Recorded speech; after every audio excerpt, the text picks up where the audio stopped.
The user experience field dates back to World War II. And standing on the subsequent 3 generations of experience, we should be able to avoid most meltdowns. We can, but it doesn't always happen. And I'd like to share with you 5 meltdown stories and how you can avoid them. Let's talk about design. I was meeting with an Asian airline, and their developers were very sad. They were depressed and they seemed resentful. They told me they'd spent $3 million building a new modern workstation for their agents. But they felt that the agents were old and set in their ways and unappreciative. The agents wouldn't use the new workstation. I asked to just peek at it for a minute. Within my allocated minute, I could immediately see that they'd built a modern-looking workstation that was physically less efficient. The agents constantly had to switch tiles on the screen by clicking with the mouse. And we know that people would rather key 3 to 8 keystrokes than switch from a keyboard to the mouse. The agents were not really the problem. The developers just made a modern system that was nice looking, but physically worse. And that bad design was now fundamental to the whole navigational scheme, so now it was hard to change.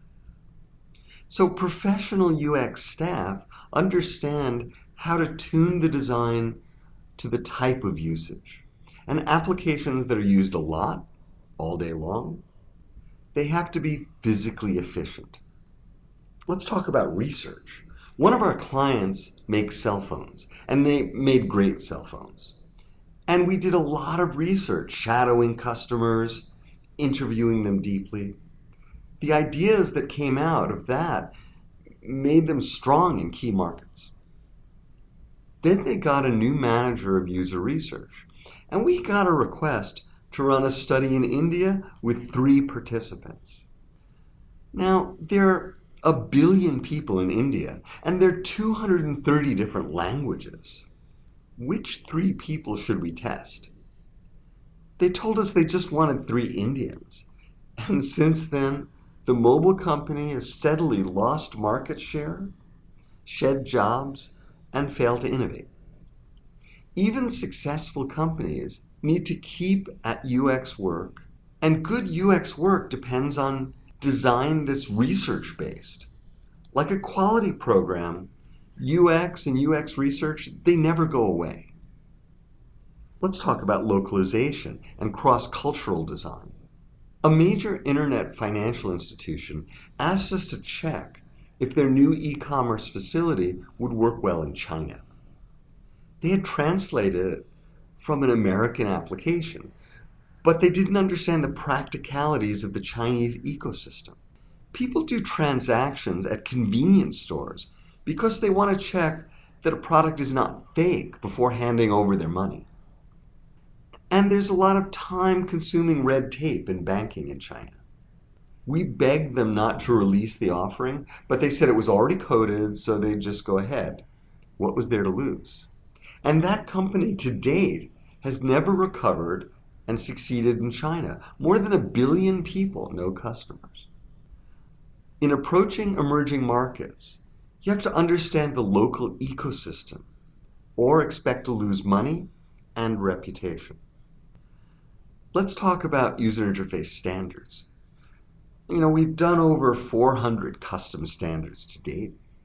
We establish nice firm rules about how key types of screens are made, so a wizard's buttons say forward and back and not next and previous.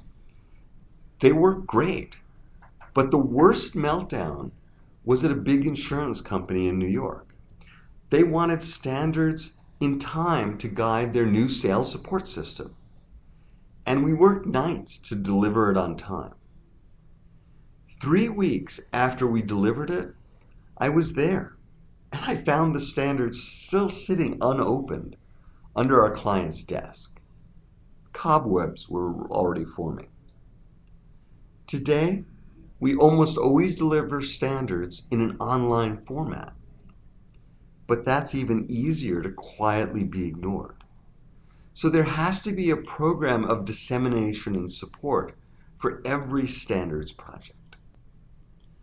Let's talk about institutionalization of usability. Today, we spend most of our time guiding companies through the treacherous waters of setting up an industrial-strength user experience practice. The most interesting train wreck I've watched is another mobile phone company. They hired several top user experience experts, poaching them from Microsoft and Apple, and they gave one an office next to the CEO. These designers were certainly smart, and they proceeded to try to hire more people like themselves. But they didn't really understand that setting up a practice is different than just headhunting. They didn't know how to set up a sustainable practice. And in the end, the office next to the CEO evaporated, and that company's market share in America, it's evaporating also.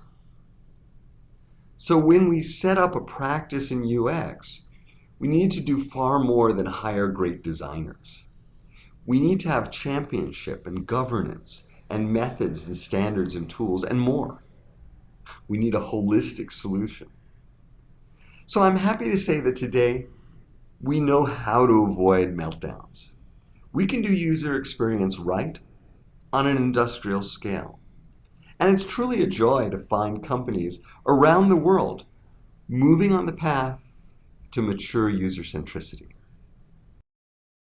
If you'd like to download and print a copy of this drawing, please go to www.humanfactors.com/meltdownasp.